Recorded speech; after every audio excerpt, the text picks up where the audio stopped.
Everyone knows that General Jimmy Doolittle, though in the latter part of the war was a three-star general. We know that through the years preceding War II that he'd been a reserve officer who had then was an engineering officer and had done some outstanding aeronautics. And he was a flyer's flyer. Of course, after Pearl Harbor, when they planned and executed the raid on Tokyo using B-25 bombers to attack Japan, flying them off of carrier decks, a carrier deck. General Doolittle at that point in time was a lieutenant colonel, flying his own aircraft with a co-pilot and crew. Well, as the years of the war proceeded, and he became a two-star general, three-star general, was in England, the commander of the 8th Air Force. It was customary for the Air Force commander, the division commander, the wing commander, all generals, to come and congratulate the units when they completed a series of missions, that is, 100 missions, 200 missions, 300 missions. I was fortunate enough to have been around at the 200 mission party of the 100th Bomb Group. I was also there for the 300 mission party for the 100th Bomb Group. The parties turned out to be quite a bash. The airmen, the non-commissioned officers would go to the Airmen's Club, or the non-commissioned officers club, the officers club, and they'd have things like big bust barbecues out on the aerodrome. And at one time we even brought a carnival in, and the British countryside came in with the kids to enjoy the carnival.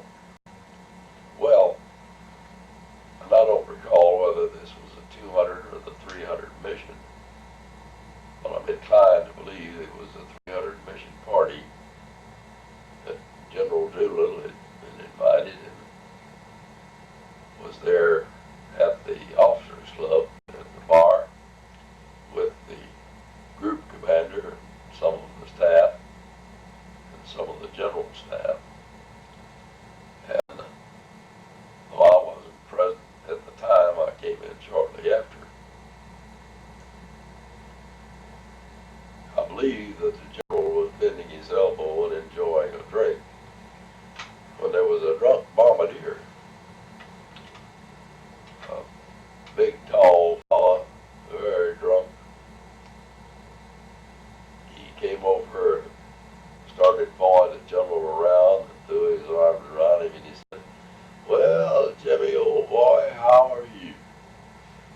Tell me, who flew the airplane for you when you went to Tokyo?" Needless to say, General Doolittle corkscrewed through the ceiling, and that just about ended the party. Good story. I think the bombardier went home shortly thereafter.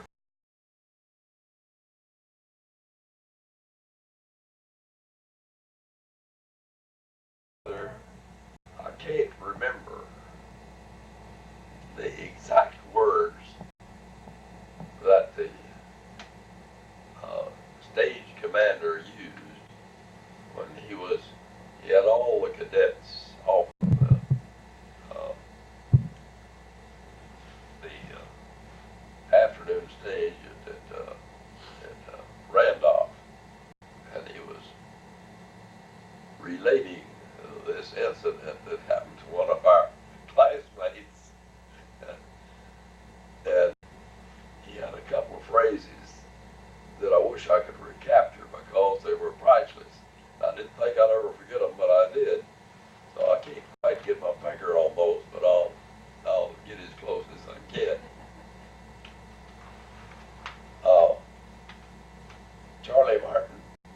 classmate of mine, Class 40B flying school.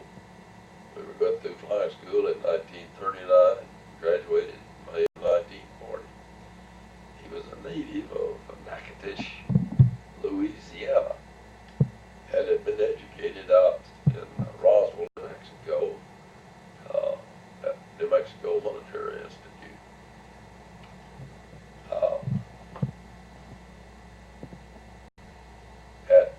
In basic training, certain points we went through in our training that we were supposed to go up and practice certain aerial maneuvers and landings, familiarize ourselves with the aircraft. There were also some specific instructions as to what we did as far as loading the aircraft if only one pilot was aboard, or if a pilot and an instructor or two pilots were aboard.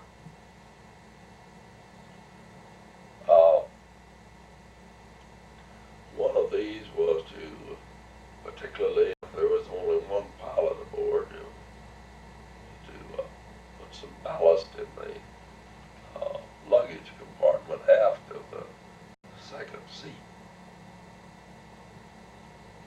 On the BT-9, which was kind of an unstable aircraft, but it was a good training aircraft, it was a little underpowered.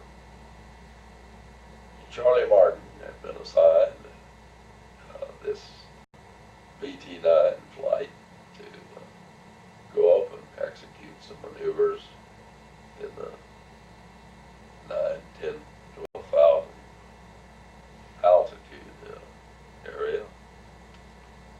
And Charlie dutifully took off the aircraft, flew it up without problems, and started through his maneuvers.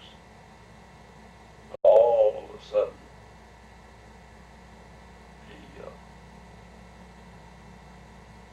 his aircraft got into a spin, and he went through the procedure for recovering from a spin, but he didn't recover the airplane from the spin. And after about the second attempt, with no success, he decided it was time to abandon the aircraft and give it back to Uncle Sam. So he bailed out. Well, the aircraft, as soon as he bailed out, seemed to kind of level off, fly on its own.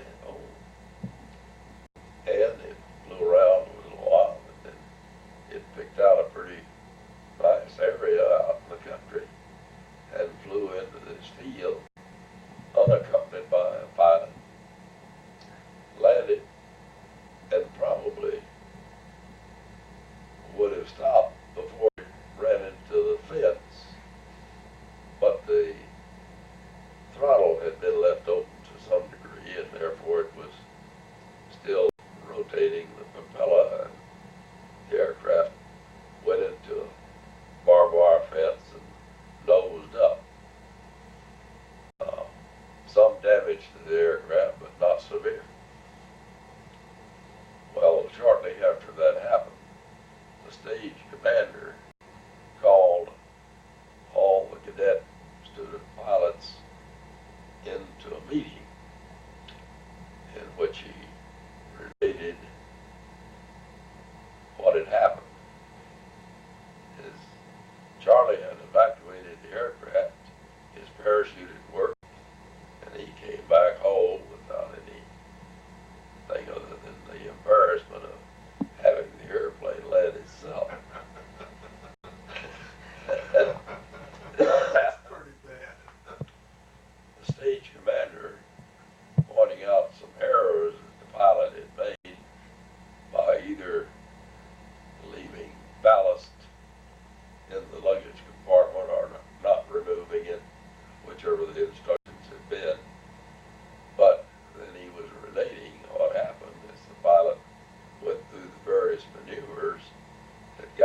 out from under the burden of a pilot can fly perfectly well.